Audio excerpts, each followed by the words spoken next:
I am Dr. Sharda Jain. I am Secretary General of Delhi Gynecologist Forum और मैंने 20 साल PGI Chandigarh और lady Hardy medical college में पढ़ाया है. We run top training course of IVF and infertility for gynecologists in India and इससे neighbouring countries को भी पूरा फायदा होता है. हमने नवंबर 2023 से ये प्रण किया है कि हम पब्लिक को भी IVF एंड इनफर्टिलिटी के बारे में सीधी भाषा में बताएंगे, मिक्स्ड लैंग्वेज में बताएंगे. तो आज की चर्चा का विषय है कि IVF में एक फ्रेश और फ्रोजन ट्रांसफर ये क्या है, इस पर चर्चा होगी.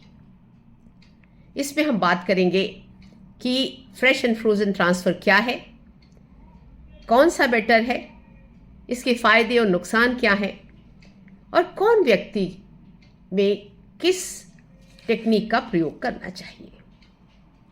तो सबसे पहले हम जानते हैं कि IVF के अंदर हम पहले स्क्रीनिंग करते हैं चेकलिस्ट द्वारा कपल की.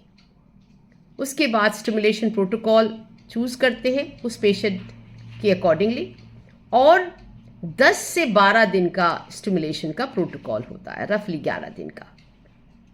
उसके बाद ओवम पिकअप होता है एनेस्थीसिया के अंदर और उसी दिन ही हस्बैंड से सीमन लेकर उसकी प्रोसेसिंग करते और उस प्रोसेसिंग के बाद उसको IVF और ICSI लैब में किया जाता है. अगले दिन ये देखते हैं कि कितने एग्स फर्टिलाइज हो गए हैं और फिर उनको ठीक से एनवायरनमेंट में रखते हैं और 3rd डे और 5th डे तक ले जाते हैं. ऐसा माना गया है कि अगर हम 5th डे का एम्ब्रियो ब्लास्टोसिस्ट ट्रांसफ़र करते हैं तो 50% सक्सेस रेट है ही. जब भी हम टेक्निक का चयन करते हैं बेसिक आइडिया रहता है कि हम किस तरह से ज़्यादा प्रेगनेंसी रेट ले आए.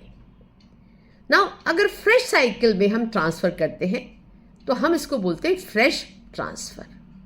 इसका मतलब उसी साइकिल में हम स्टिमुलेट करते, उसी साइकिल में हम एम्ब्रियो बनाते और उसी साइकिल के अंदर हम इसको ट्रांसफ़र करते हैं. नाउ पिछले 6-7 सालों में देखा गया है कि जो हमारी फ्रीजिंग की टेक्निक है जिसको हम विट्रिफिकेशन कहते हैं, ये टेक्निक में बहुत सुधार आया है.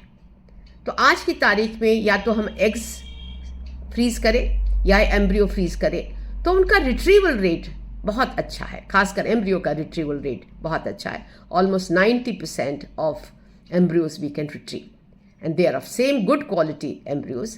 तो इसका अब ज़्यादा से ज़्यादा फ़ायदा होने लगा क्योंकि देखा गया है कि अगर हम फ्रीज करे हुए एम्ब्रियो को ट्रांसफ़र करते हैं तो प्रेगनेंसी रेट जो है वो 10% बढ़ जाता है.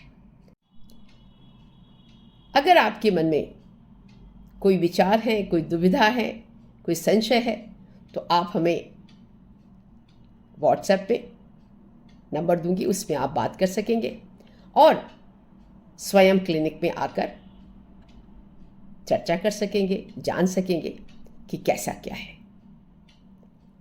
आपको ज़रूर इस चर्चा से फ़ायदा हुआ होगा. अगर आपको फ़ायदा हुआ है तो आप अपने दोस्तों लोगों को भी बताएं इसके बारे में और प्रतिदिन एक वीडियो हम IVF एंड इनफर्टिलिटी से रिलेटेड डालेंगे. सुनिए और इस YouTube चैनल को ज़रूर सब्सक्राइब करें. आपका ज्ञानवर्धन होगा, यही हमारी प्रेरणा है, यही हमारा ध्येय है. धन्यवाद.